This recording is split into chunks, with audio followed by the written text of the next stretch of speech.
Good morning. This is Larry McMillan with a stock market update on Monday, October 9th. So last week, S&P bottomed out around 4220 on four separate days, the last of which was Friday.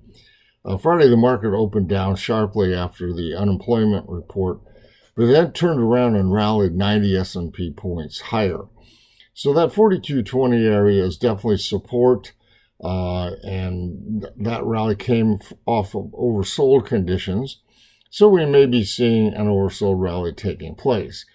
Still, that doesn't mean that the S&P chart is in the clear.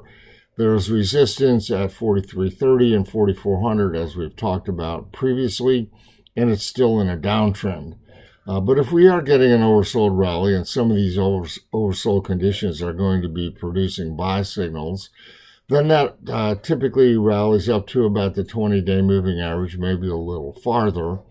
And that's also in that same area. It's right at 4350. So the whole area between 4330 and 4400 represents some resistance. If we can get above 4400, then a much more positive outlook could occur. So let's go over the individual indicators. The move last Friday created what we call a classic modified Bollinger Band buy signal. We don't trade those. We wait for it to become a full-blown McMillan volatility band buy signal. That's going to require S&P trading up to at least 43.59 or higher. The equity-only put-call ratios curled over a little bit, but they're still on sell signals right now, according to the computer analysis programs that we use. We're also, the breadth oscillators are still on sell signals. They're still in oversold territory.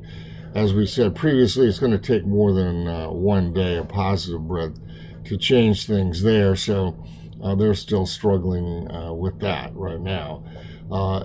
New highs versus new lows. There were 300 new lows on Friday after that bad opening. So that indicator still remains negative at this time. So the internal indicators are still oversold, but not yet on buy signals. However, we do have a new buy signal from the VIX Spike Peak indicator.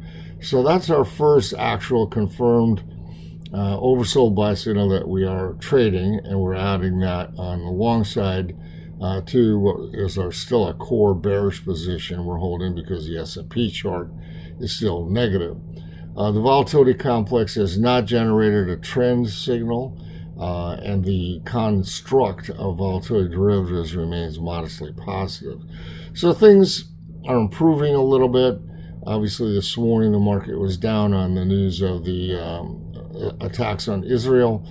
Typically, the stock market doesn't really move for very long on war.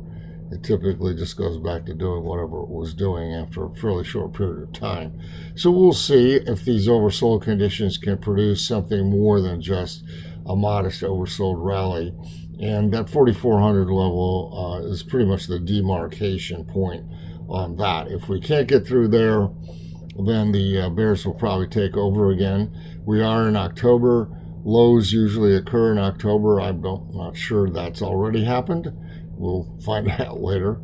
And when we come towards the end of the month, we'll see if we have a typical seasonally bullish trade. But between there and now, there's a lot of potential volatility, and we'll just have to see how the individual indicators play out.